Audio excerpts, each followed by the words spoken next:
Baik, Bapak, Ibu, dan jamaah sekalian, kita mulai. Assalamualaikum warahmatullahi wabarakatuh.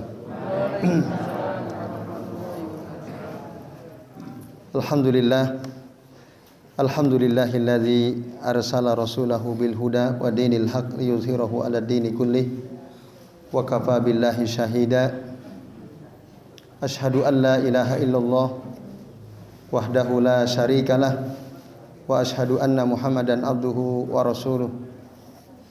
Allahumma shalli wa sallim wa barik ala Muhammad wa ala ali Muhammad kama shallaita wa barakta ala Ibrahim wa ala ali Ibrahim fil alamin innaka Hamidum Majid. Amma ba'du. Bapak-bapak dan ibu-ibu serta jamaah sekalian rahimani wa rahimakumullah. Semoga kita semua yang hadir di majelis ini senantiasa dirahmati Allah Subhanahu wa taala. Amin ya Allah ya rabbal alamin. Alhamdulillah, dengan izin Allah ya kita bisa berjumpa kembali untuk melanjutkan ngaji kitab Bulughul Maram.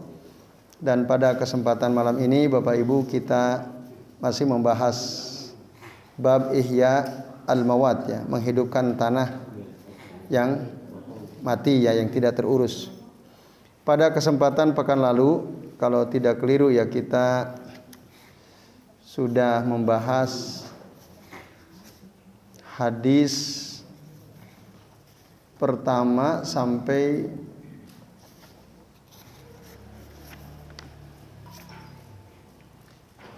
hadis pertama, hadis kedua ya.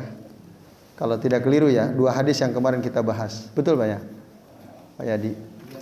Ya, sekarang kita akan membahas hadis yang ketiga, yaitu hadis dari Abdullah bin Abbas radhiyallahu anhuma. Beliau mengatakan, anna as-Sa'ba ibna Jassamata radhiyallahu anhu akhbarahu, bahwasannya Sa'ab bin Jussamah mengabarkan kepada Abdullah bin Abbas, anna Nabiyya sallallahu alaihi wasallam qala, bahwasannya Nabi sallallahu alaihi wasallam beliau bersabda, la hima illa lillahi wa li rasulihi. Hadis rawahu al-Bukhari. Itu ya, hadis yang ketiga. Nah, artinya Bapak-bapak dan ibu-ibu serta jemaah sekalian, kata Nabi, la hima ya, tidak ada tanah larangan. Al-hima itu tanah larangan ya, illa lillahi wa li rasulih, kecuali ya milik Allah dan Rasulnya. Hadis akhrajahu al-Bukhari. Nah, ini hadis yang ketiga, Bapak-bapak dan ibu-ibu serta jamaah sekalian rahimani wa rahimakumullah. Nah, maksud daripada hadis ini adalah tidak boleh seseorang ya melarang orang lain atau menguasai ya suatu tanah ya milik publik, milik umum, lalu dia kuasai gitu ya. Dia kuasai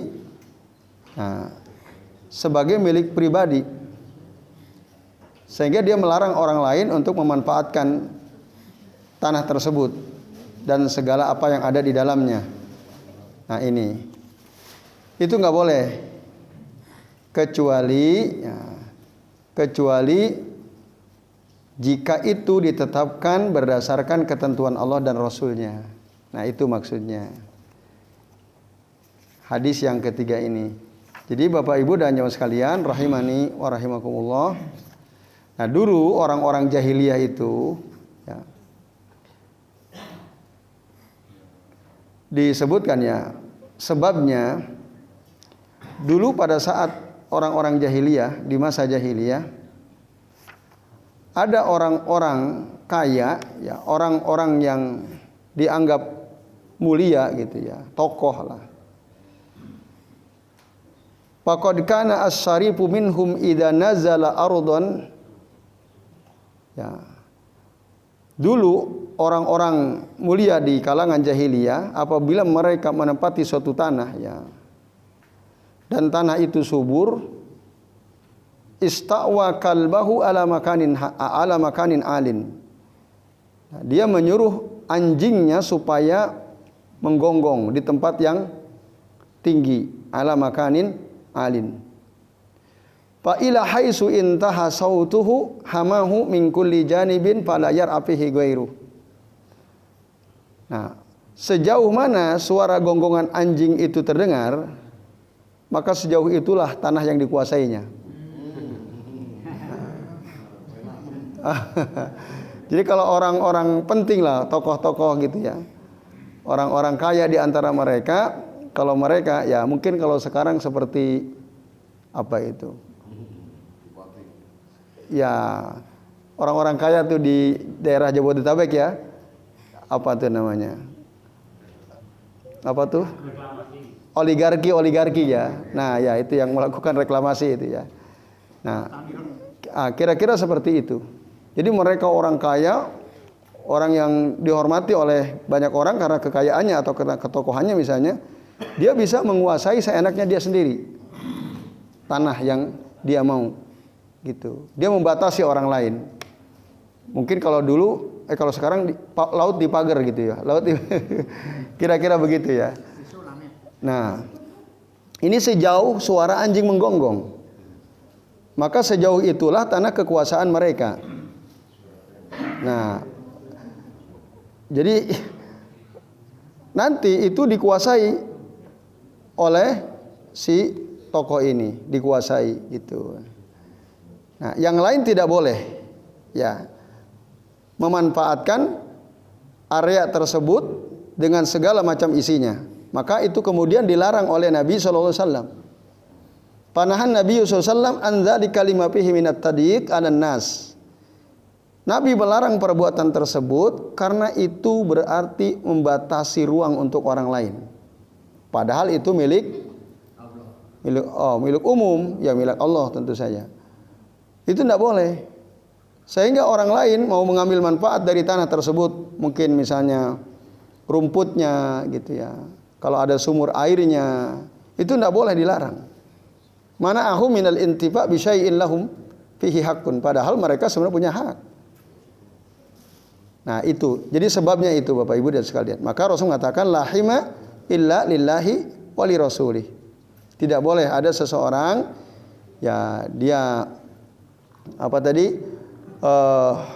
memiliki tanah larangan. Maksudnya orang lain tidak boleh masuk ke tanah tersebut kecuali berdasarkan ketetapan Allah dan Rasulnya. Nah, jadi kalau Nabi Sallallahu Alaihi Wasallam membatasi ini tanah ya dari area sini sampai sini gitu ya. Ini adalah milik kaum muslimin misalnya, milik umum. Nah, itu. Maka kalau Nabi boleh. Nah, lalu para ulama mengatakan dikiaskan dengan Nabi pemimpin ya. Al-imam itu boleh. Kalau dulu khalifah ya, seperti Umar Ibn Khattab radhiyallahu anhu pernah ya, beliau menetapkan ada area tertentu yang dibatasi oleh beliau. Nah, tapi itu untuk milik publik. Ketika beliau membatasi dari tanah dari ujung sini sampai ujung sana, nah ini silakan publik memanfaatkan kecuali nanti orang-orang kaya nggak boleh. Nah, itu pernah Umar membuat kebijakan seperti itu. Nah, kenapa demikian? Karena Umar sebagai khalifah. Jadi para ulama berdasarkan nanti ketetapan Umar ketika beliau menjadi khalifah, yang dimaksud illa lillahi wali rasulihi, kecuali berdasarkan ketetapan Allah dan Rasulnya tadi kan. Kecuali milik tadi makna tekstualnya tidak ada tanah larangan kecuali semua itu apa? Milik Allah dan Rasulnya. Tapi maksudnya tadi tidak boleh seseorang menguasai ya suatu tanah area publik ya, lalu itu dijadikan milik pribadi, orang lain tidak boleh memasuki area situ, tidak boleh mengambil manfaat dari situ ya, kecuali dengan ketetapan Allah dan Rasulnya tadi, kecuali kalau Allah atau Rasulnya menetapkan. Nah, Rasul menetapkan, nah itu kemudian dikiaskan, maka ya, pemimpin itu boleh melakukan hal tersebut gitu ya, untuk kepentingan publik gitu. Misal ada area terbuka, nah, lalu pemimpin membuat kebijakan bahwa ini adalah area terbuka, tidak boleh dimiliki oleh pribadi. Pemimpin menetapkan seperti itu. Ini area terbuka. Semua orang silahkan boleh menikmati, ya, berkunjung, datang ke situ, memanfaatkan apa yang ada di situ, misalnya. Nah, kalau pemimpin boleh. Jadi kebijakan dari pemimpin boleh. Walaupun nanti dia misalnya melarang, tapi tidak boleh ada seorang pun yang berhak memiliki, gitu misalnya. Atau orang-orang tertentu dilarang oleh pemimpin, itu juga boleh. Jadi, nah itu dinisbatkan atau dikiaskan dengan Nabi SAW, pemimpin itu. Jadi boleh, Nabi boleh. Nah makanya Umar ibn Khattab radhiyallahu anhu pernah melakukan hal itu, Bapak sekalian. Jadi ada daerah Robazah, ya, dulu ditetapkan oleh Umar ibn Khattab radhiyallahu anhu dari batas sekian sampai sekian. Nah itu silahkan digunakan untuk kepentingan publik, tapi ada orang-orang tertentu yang tidak boleh menggunakan, seperti Abdurrahman bin Auf, Utsman bin Affan, itu tidak boleh. Itu karena mereka ini orang kaya.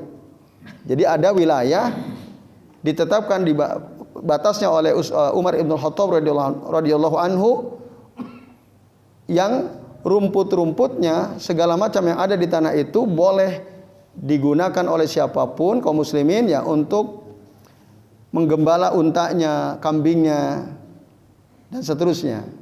Tapi kalau gembala milik Abdurrahman bin Auf atau Utsman bin Affan itu tidak boleh, kata Umar ibn Khattab radhiyallahu anhu. Apa sebab? Karena Abdurrahman bin Auf, Utsman bin Affan adalah orang-orang kaya. Mereka bisa membeli area tertentu untuk ternak mereka, gitu. Dan ini dilakukan oleh Umar ibn Khattab, ya, karena beliau sebagai seorang khalifah, gitu ya, menetapkan itu untuk kepentingan umum, ya. Nah, maka ini disebutkan riwayatnya cukup panjang di Sahih Bukhari, ya. Maka berdasarkan hadis yang maknanya kami sampaikan ini, kata saya Abdullah bin Shalih Al-Fauzan, wa hadza nasun sharih fi anna al-imam la yahmil li nafsihi. Ini jelas, dalil yang sangat jelas bahwa seorang pemimpin tidak boleh menetapkan tanah larangan untuk dirinya sendiri. Tidak boleh. Allah yamna al-fuqara idza ja'u ayastafidu minal hima bi ra'yi mawashihim wa dawabihim. Tidak boleh petugas yang ditugaskan oleh Umar bin Khattab melarang orang-orang fakir ketika mereka datang ke area tersebut untuk mengambil faidah dari area larangan tersebut, ya, jangan dilarang. Mungkin untuk tadi menggembala, ya, hewan ternak mereka. Tapi lakin yamna'u al-agniya'a. Tapi Umar mencegah, melarang orang-orang kaya, li'annahum la dharara 'alaihim fil man'i. Karena kalau orang kaya dilarang. Tadi Abdurrahman bin Auf, Utsman bin Affan enggak boleh mengembala untanya di sini. Dilarang yang kaya. Nah, kenapa? Karena ketika dilarang berbahaya atau tidak untuk mereka? Tidak. Nah, tidak berbahaya untuk mereka. Karena apa? Fa innahu bistita'atihim ayyunfiqu ala mawasihim wa ya'lafuha. Karena orang-orang kaya itu ketika mereka punya hewan ternak, mereka punya kemampuan untuk mengeluarkan nafkah, memberi makan hewan-hewan ternaknya. Kalau orang fakir kan tidak punya. Nah, maka dibatasi oleh Umar bin Khattab area tertentu di Robzah tadi, ini khusus untuk publik tapi orang-orang fakir. Nah, ini maksud daripada hadis yang ketiga ini, Bapak Ibu dan jamaah sekalian rahimani wa rahimakumullah, ya. Jadi asal usulnya jelas tadi, ya. Jadi dulu orang-orang kaya biasa memberikan apa? Menguasai tanah. Ya, menguasai tanah seenak mereka. Nah, untuk kepentingan pribadi mereka. Itu Bapak Ibu. Nah, maka area-area yang luas di suatu negeri itu kan dikelola oleh atau dimiliki oleh pemerintah, ya. Ada undang-undangnya, gitu ya. Itu harusnya ketika diberikan pembatasan, pemerintah punya hak, ya, berdasarkan di sini untuk membatasi suatu area tertentu, tapi harusnya itu untuk kepentingan publik harusnya. Atau mungkin dimanfaatkan oleh pemerintah tapi hasilnya untuk rakyat, kira-kira begitu. Nah kalau sekarang nggak tahu itu ya, ada tanah luas mungkin diberikan kepada konglomerat gitu ya. Apakah untuk rakyat atau untuk pribadi mereka? Nah itu harusnya kembali ya kepada hadis ini. Jadi ketika ada area publik, area luas, lalu pemerintah menetapkan ini hima, daerah larangan, harusnya nanti itu kepentingannya untuk orang banyak. Berdasarkan hadis ini, la hima illa lillahi wali rasulih. Yaitu wallahu a'lam bishawab. Baik, hadis keempat, Bapak Ibu sekalian, An Ibnu Abbas radhiyallahu anhu maqal. Dari Abdullah bin Abbas radhiyallahu anhu beliau berkata, qala Rasulullah sallallahu alaihi wasallam, la dharara wala dirar. La dharar wala dirar. Ini banyak ulama yang menafsirkan kata la dharar wala dirar. Nah, ada yang mengatakan arti la dharar itu tidak boleh membahayakan diri sendiri, wala dirar tidak boleh membahayakan orang lain gitu. Kalau di kitab ini kata ad-dharar artinya ya an yadurra ar-rajulu akhahu, seseorang membahayakan saudaranya orang lain. Itu makna ad-dharar. Sementara makna ad-dirar an yadurra kulla wahidin minhum sahibah. Dirar itu masing-masing ada dua pihak saling membahayakan satu sama lain. Nah, jadi kalau doror itu perbuatan tunggal pribadi ya yang membahayakan orang lain, kalau ad-dharar perbuatan dua orang yang saling membahayakan. Itu diantara makna la dharar wala dirar. Nah, maka artinya berarti la dharar bi ahadin wala dirar ma ahadin. Jadi jangan ada bahaya ya, kepada seseorang dan jangan juga menimbulkan bahaya bersama orang lain gitu ya, saling membahayakan itu maksudnya. Nah, ini Bapak Ibu dan jamaah sekalian rahimani wa rahimakumullah. Lalu makna yang lain, ada mengatakan doror itu artinya ma tadur bihi sahibaka wa tantafi'u anta bihi. Watantapi'u anta bihi. Kamu membahayakan temanmu, tapi kamu mengambil manfaat dari membahayakan temanmu itu. Itu doror. Nah, jadi kita membahayakan seseorang, lalu kita mengambil manfaat dari orang tersebut. Misalnya begal kan. Begal tiba-tiba mencegat motor, menghalangi motor seseorang, membahayakan nggak orang yang dibegal? Lalu si begal ini mengambil manfaat nggak?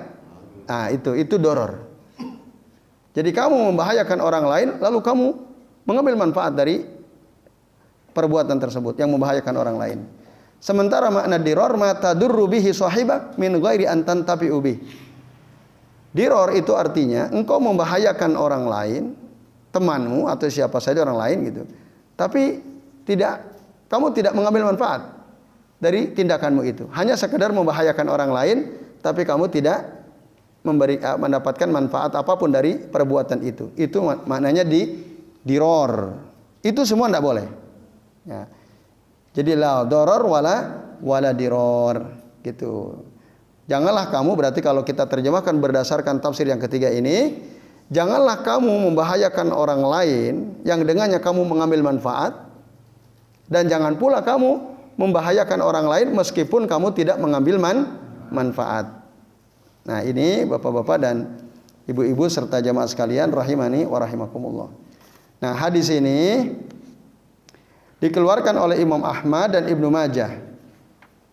Dan juga riwayat dari Abu Sa'id Al-Khudri dalam kitab Al-Muwatta Imam Malik. Tapi dinyatakan hadis ini mursal.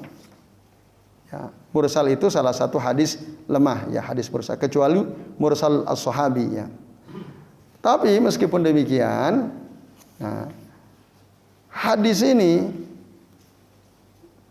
didukung nanti oleh beberapa dalil lain yang menguatkan, seperti misalnya di dalam Al-Quran surah Al-Baqarah ayat 231. Nah, wala tumsikuhunna diraron lita'tadu. Jadi janganlah kalian menahan istri-istri kalian ya untuk apa? Untuk membahayakan mereka ya, lita'tadu. Tadi karena kalian berbuat zalim ya kepada istri-istri kalian. Nah, ini maksudnya kalau ada suami ya sudah tidak cocok dengan istrinya gitu ya. Tapi dia tidak menceraikannya, sengaja gitu menahan istrinya, tapi istrinya tidak dinafkahi, diabaikan, tidak diceraikan. Untuk apa? Menimbulkan bahaya bagi istrinya. Nah, ini nggak boleh. Mempertahankan istri yang sudah tidak cocok dalam rangka untuk membahayakan, memberikan madarat kepada si istri itu. Nah, ini nggak boleh. Nah, ini Bapak Ibu dan jamaah sekalian ya. Dan masih banyak ayat yang lain yang menunjukkan bahwa mendatangkan bahaya kepada orang itu tidak boleh. Gitu. Nah, maka masuk dalam kaidah ini, bahkan ini hadis Bapak Ibu, i'tabarahul ulama qaidah azimah min qawaidi syariah. Hadis ini ya dianggap oleh para ulama sebagai kaidah agung ya dari kaidah-kaidah syariat. Bahkan bal hiya min ahammil qawaidi wa ajalliha sya'nan. Bahkan ini termasuk kaidah yang penting. Ya. Kaidah yang sangat penting gitu menurut para ulama, karena nanti ada banyak kaidah-kaidah, cabang-cabang kaidah yang muncul dari kaidah yang diambil dari hadis Nabi ini, la dharar wala dirar. Nah, maka dalam setiap perbuatan kita Bapak Ibu, tindakan kita itu jangan sampai mendatangkan bahaya. Setiap perbuatan, ucapan, tindakan yang mendatangkan bahaya itu dilarang dalam agama. Maka la dharar wala diror itu dalil umumnya. Ini kaidah penting. Nah, berdasarkan kaidah la darar wala diror, nanti banyak sekali hukum, cabang-cabang hukum ya yang ada di bawahnya. Sehingga kita dengan mudah bisa menyimpulkan karena kaidah ini. Contoh misalnya, boleh enggak Bapak Ibu, kita sebagai pedagang katakanlah kita jualan apa? Buah gitu ya. Atau jualan beras, di bawahnya itu basah gitu ya misalnya, atasnya bagus kering. Ketika ada orang beli, kita timbang yang basahnya terambil, boleh atau tidak? Kenapa? Nah, karena akan memperberat timbangan. Nipu enggak itu? Nipu, itu namanya tadlis, menutupi. Atau buah-buahan ditumpuk yang bawahnya busuk. Nah, ketika dijual orang lihatnya bagus semua, tapi pas dimasukin ke kresek sama dia yang busuk-busuk dimasukin. Nah, ini jualan yang seperti ini disebut at-tadlis atau al-ghish, penipuannya. Nah, atau menutupi aib ya, cacat pada barang atau pada hewan misalnya, ya itu dilarang. Termasuk menjual suatu barang yang sudah dibeli oleh seseorang. Itu boleh atau tidak? Kenapa? Karena mendatangkan madarat, bahaya. Nah, itu semua walaupun ada dalil khususnya, jika kita enggak tahu dalil khususnya, menggunakan dalil la darar wala dirar sudah cukup. Itu maksudnya. Segala transaksi yang menimbulkan bahaya untuk orang lain, maka itu berarti membahayakan orang lain, merugikan orang lain, oleh karenanya dia tidak boleh. Dan dalam semua tindakan seperti itu Bapak Ibu. Tentu saja termasuk kebijakan ya. Pemerintah, pemimpin kalau itu bisa menimbulkan bahaya untuk rakyatnya, maka itu tidak dalilnya apa? La darar wala dirar. Ini kaidah ini umum. Ya, jadi para ulama menganggap ini ahamul qawaid fi syariah. Nah, jadi ini Bapak Ibu dan jamaah sekalian rahimani wa rahimakumullah. Hafal enggak nih? La darar wala dirar. Gampang ya?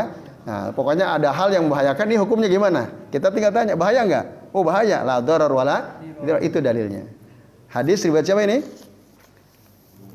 Hadis dari Abdullah bin Abbas, riwayat Imam Ahmad dan Ibnu Majah. Nah, baik Bapak Ibu dan sekalian, ini nampaknya sudah memasuki waktu Isya ya. Baik, sebelum diakhiri, apakah ada yang ya silakan.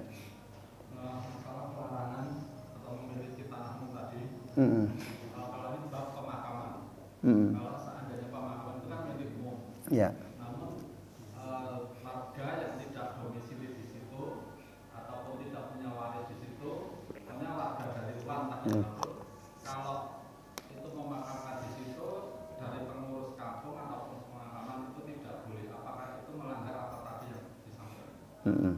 Oke, baik. Pemakaman umum.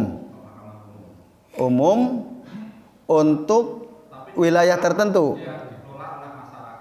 Wilayah tertentu ya. Katakanlah misalnya RW sekian gitu ya. Satu kampung misalnya Mujamuju gitu ya. Lalu pengurus menentukan pemakaman ini hanya khusus untuk warga kampung Mujamuju gitu misalnya.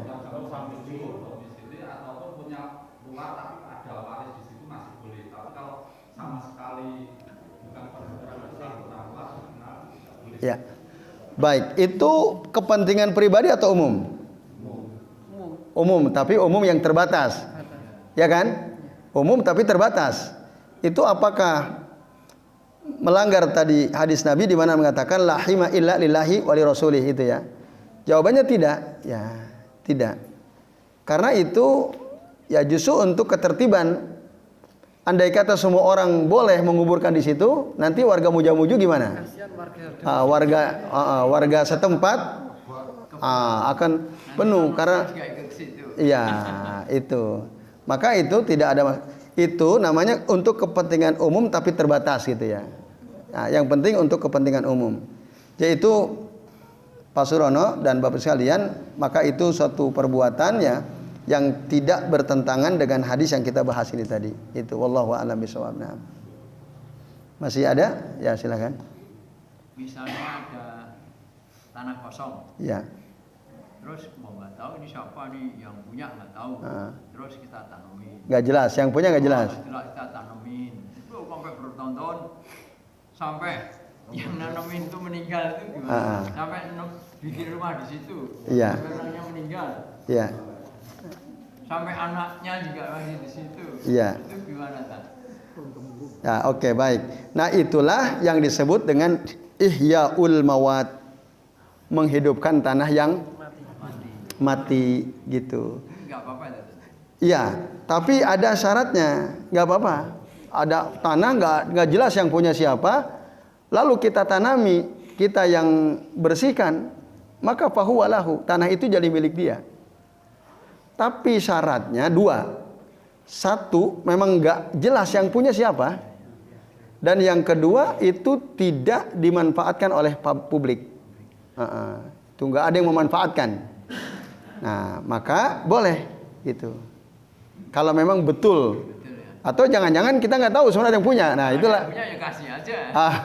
Nah, selama memang tidak jelas siapa yang punya, lalu tidak dimanfaatkan oleh umum, masyarakat umum, lalu kita bersihkan, ya, maka itu menjadi milik orang yang itu menghidupkan tanah tersebut. Nah, itulah yang dimaksud oleh bab yang kita bahas ini, ihyaul mawat.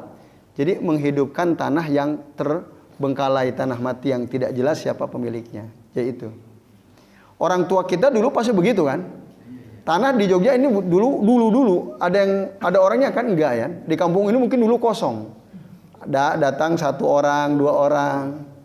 Akhirnya kan dia membatasi ini sampai sini milik saya, dia yang garap dan seterusnya. Nah, maka menjadi milik dia dan itu ketentuan syariat. Awal mulanya begitu. Dan itu sesuai dengan ketentuan syariat memang. Semua tanah pada asalnya milik siapa? Milik Allah kan? Ada nggak orang yang tahu-tahu dia lahir bikin sertifikat? Kan enggak. Siapa yang datang pertama kali ke kampung itu, maka dialah. Terserah dia mau memiliki berapa meter gitu. Tinggal garis saja. Nah, gitu. Tinggal dia bikin batas. Ya, silakan pergi ke luar Jawa, itu masih banyak tersedia tuh tanah-tanah seperti itu. Antum tinggal di tengah hutan. Nah, itu. Nah, kalau rumah kan ada kan rumah kosong itu nggak ada yang tempat itu, kalau kita tempat itu gimana? Nah, kalau rumah kira-kira ada pemiliknya nggak? Ya, ada, tapi kalau kan udah nggak tahu. Itu warisnya udah meninggal apa kan pernah ada tak? Gitu ada. Sampai sekarang yang di pojok Beteng itu sampai sekarang Nggak jelas. Siapa itu? Ya kalau emang nggak jelas, itu tadi misalnya ada orang memanfaatkan, maka itu menjadi milik dia. Cuma nanti ada ulama Abu Hanifah mensyaratkan syarat ketiga. Kalau jumhur udah syaratnya cuma 2 aja. Tanah itu nggak ada yang punya. Yang kedua tidak dimanfaatkan oleh publik. Itu boleh kita garap dan menjadi hak milik kita. Tapi Abu Hanifah mensyaratkan satu lagi, iznu al-imam, izin dari pemerintah, pemimpin. Gitu. Supaya nanti suatu saat ada orang menggugat, kita udah punya bukti di administrasi pemerintah gitu. Itu syarat ketiga. Dari pandangannya Abu Hanifah.